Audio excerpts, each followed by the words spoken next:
when I was a kid, I never traveled at all. And then when I was 23, I got a courier flight to Europe, and it blew my mind and changed my life. Travel is the most mind-expanding thing we can do in life. Yep. I became like, oh, this is what your extra money's for.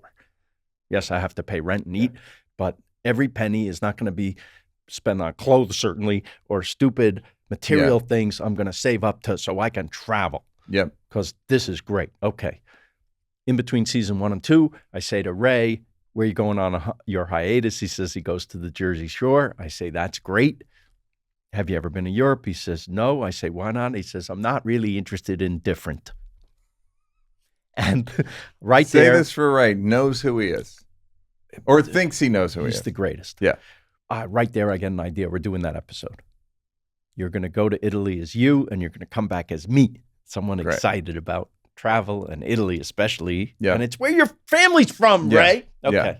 Took me 3 years to convince him. He's afraid to fly. Yeah. I get him. Turned out. For that 6 hours, he can't really gamble. On the flight, it's hard to gamble. Okay. Turns out to be a very nice episode. But the best part was the change that I wrote in the character arc I saw happen to Ray. It actually happened. Phil, have you tried gelato? I know. Yeah, that's funny. Yeah, when that happens to somebody. It happened to my brother, Joe. He never did it. And then he was like, have you guys been, New York's great. We're like, yeah, we all have lived here for 20 years. The theater. No, yeah, we know what's great about it. I think this is one of my favorite things about Ray. And it's probably true of all comedians. They say the thing as if it's never happened to anyone else. Yeah.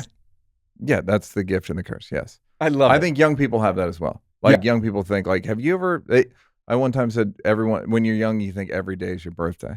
Oh, well, it kind of is. It kind of is. Yeah. Okay. You're doing it right. So you're so I, right there, when I saw him get it in real life, I was like, wow, that's fun. I'm guessing you do what you do because you like turning people on to stuff you like. Yeah. Right? Yeah. That's the greatest thing. Yeah. Seeing your friend light up because you gave him a cookie. Yeah. So I thought right then and there, this season, 4 or 5, what if I could do this for other people? This travel, give them the travel bug, right? Got it. Okay. So the impetus for the travel food show Yes. is to show people the world. I think the world would be better if we all could experience a little bit of other people's experiences.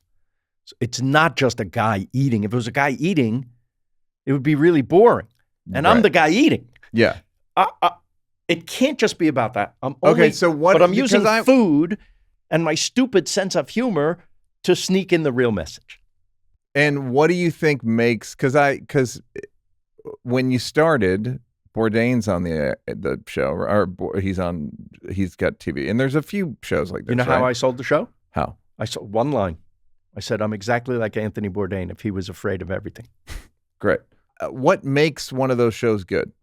Because I don't know. As an outsider, I don't know what differentiates one from another. As someone who's just like casually a viewer of these shows. There's one element that makes every show good, and that is interesting. Kubrick said to Jack Nicholson when they were filming The Shining and doing 70 takes, Nicholson said, I don't know how to do it any different. Am I not doing it right? Are you looking for something?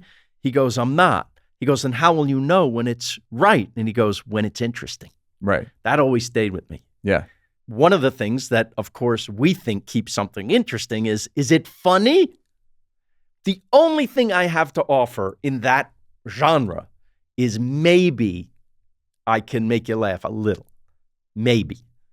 And if I'm not making you laugh, it better be goddamn gorgeous, have food that looks like you want to eat, or some interesting fact about the place. Because the real point is to bring us together. It's inclusivity, not exclusivity. If you talk about philosophy, that's my philosophy of comedy. A lot of comedy is exclusive. Hey, look at that guy. He's fat. Right. Right? Inclusive is when you make fun of yourself. Right. And when you bring the world in a little bit to you, and they can come to you. Great. Because I watched the Thailand, I watched Portugal, and I watched one of the Spain Madrid or think Barcelona. so. Yeah, Barcelona was in the PBS. We only did 6 for that. Whichever one's on Netflix. That's it, Madrid. I refuse to watch PBS. Do you make it? I'm kidding. Not an easy place to work. Interesting. Yes. Well, you know what I wonder about watching those? Do you ever want to say something negative about the place? Of Do you ever? course. Do you? Never. Not You don't once. think it would be worth it? You don't think it would be like, this is great, but Here's like my- watching the here's- Bangkok one, I'm like, the thing about you sort of graze at the beginning, like Bangkok's, the heat can be over, and it's Yeah. like Bangkok is severe. You went. Yeah, I've been there. It's like, it's full on. Like, wow, this is a lot. This is like three times the power of a city Yeah. in one city. There's traffic. It's hot. Yeah, it's gross. Phone wires, like you can't like believe. you can't like a 19-year-old's apartment. Yeah. And then you eat. Yeah. And holy moly, that food. Come on. Mm-hmm. Look how beautiful that is. Look at that. And then the people. Yeah. And then these pockets of gorgeous, right? Where you're just blown away. Yeah. It is worth it. Why dwell on the negative? There's enough negative. No. Well, I'm just And wondering. also, no, I mean it. People say it looks like you like everything. I like everything I put in the show. I have less than an hour to get you the message that you should come here. So it's also a philosophy of life for me now. I don't have time for the negative. Do you think most places are worth going to? I do. First of all, I think you can get a great meal anywhere now. I totally agree. Because the world is flat because of the internet. Yeah. A kid in Peoria can see what a chef in Paris is doing, emulate it, use local ingredients, invent something great and new. And everywhere I go, I eat very well. Yeah. And it doesn't have to be a high end. In fact, I prefer it's not. Do you get the sense that you converted people to travel, or is it? Yes, absolutely. 90% of the audience went somewhere because of the show. Yeah. Makes the world better a little. Yeah. I always say to the audience, you seem very nice. You're exactly the people who should be traveling because we should be exporting nice. Do you ever think of nice as boring? Yeah. Do you ever, and Of what course. and then how do you talk yourself out of that? Good. Nice equals good. Yeah. So, yeah, it's a little more boring than roasts. No, exactly. Yeah, yes. But what if you could be both? What if you could be nice and, shit on people's jacket? well, not shit on people's jacket, but funny? Yeah. Hey, did you like that? Did you like that? Yeah, did you like it though? You want more? Don't want to work? Would rather watch videos of me grab-assing with people? First of all, go up here to subscribe, and then go up here to watch more clips. This is like when the weatherman says there's a high pressure system coming in. I'm not really used to the green screen.